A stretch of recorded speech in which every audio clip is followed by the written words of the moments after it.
ଗୋଟେ ଲୋକବାଣୀ ଅଛି, ଘୁଷୁରୀ ପ୍ରକୃତି ପଙ୍କିଲେ ଗୋଟେ ମଣିଷ ପ୍ରକୃତି ମନରେ ଅଛି। ପ୍ରଧାନମନ୍ତ୍ରୀ ମୋଦିଙ୍କର ଚାଇନା ଫେରିବାର ମାତ୍ର 2 ମାସ ବି ହେଇନି ଚାଇନା ନିଜର ଅସଲ ରୂପ ଦେଖେଇସାରି। ରିସେଣ୍ଟଲି ହେଲା କିଛି ଏମିତି କି ଭାରତର ଜଣେ ନାରୀ ପ୍ରେମା ୱଙ୍ଗଜୋ ୟୁକେରୁ ଜାପାନ ଯିବା ଗୋଟେ ଫ୍ଲାଇଟ୍ ଧରିଲେ। ଚାଇନାରେ ତାଙ୍କର ଏକ ଟ୍ରାନଜିଟ୍ ଫ୍ଲାଇଟ୍। ଯେତେବେଳେ ସେ ଚାଇନାରେ ଲ୍ୟାଣ୍ଡ କଲେ ଚାଇନା ଏୟାରପୋର୍ଟରେ ତାଙ୍କୁ ଅଟକାଇ ରଖା, କାରଣ ତାଙ୍କ ପାସପୋର୍ଟରେ ତାଙ୍କର ଜନ୍ମସ୍ଥାନ ଅରୁଣାଚଳ ପ୍ରଦେଶ ଲେଖା ହେଇଥିଲା। ଚାଇନା କ୍ଲେମ କରିଛି ଯେ ଅରୁଣାଚଳ ପ୍ରଦେଶ ହେଉଛି ଚାଇନାର ଏକ ପାର୍ଟ। ତାପରେ ପ୍ରେମା ସୋସିଆଲ ମିଡିଆରେ ଗୋଟେ ପୋଷ୍ଟ କରି କହିଥିଲେ କି ତାଙ୍କୁ ଚାଇନା ଏୟାରପୋର୍ଟରେ 18 ଘଣ୍ଟା ରଖି ହାରାସ କରାଯାଏ। ତାଙ୍କୁ ବାରମ୍ବାର କୁହାଯାଉଥିଲା ତମେ ଚାଇନାର ସିଟିଜନସିପ୍ ନେଇଯାଅ, କାରଣ ଅରୁଣାଚଳ ପ୍ରଦେଶ ହେଉଛି ଚାଇନାର ଗୋଟେ ପାର୍ଟ। ଯେତେବେଳେ ଏହି ଘଟଣାଟି ଭାଇରାଲ ହୁଏ ସେତେବେଳେ ଚାଇନାର ବୈଦେଶିକ ମନ୍ତ୍ରୀ କ୍ଷମା ମାଗିବା ବଦଳରେ କହିଥିଲେ ଆମ ଅଫିସର ମାନେ ତ ଠିକ୍ ହିଁ କରିଛନ୍ତି, କାରଣ ଅରୁଣାଚଳ ପ୍ରଦେଶ ହେଉଛି ଚାଇନାର ଏକ ରେକଗ୍ନାଇଜ ପାର୍ଟ। ଇଣ୍ଡିଆ ଏହାକୁ ଇଲିଗାଲି ସେଣ୍ଟର କରିବ। ଚାଇନା ଅନ୍ୟ ସମୟରେ ଅରୁଣାଚଳ ପ୍ରଦେଶ ଓ ଲଦାଖ ଟେରିଟୋରିକୁ ନେଇକି ଅନ୍ୟ ସମୟରେ ନିଜର ବୋଲି କ୍ଲାମ୍ କରି ଆସେ, ହେଲେ ଅରୁଣାଚଳ ପ୍ରଦେଶ ଓ ଲଦାଖ ସଦାବେଳେ ଭାରତ ହିଁ ହେଇ ରହିଥିବ। I want to be very clear.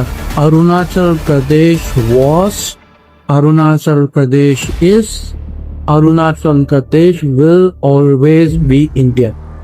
And I hope I'm saying it so clearly that not only in the country but beyond the country also people get that message very, very clear.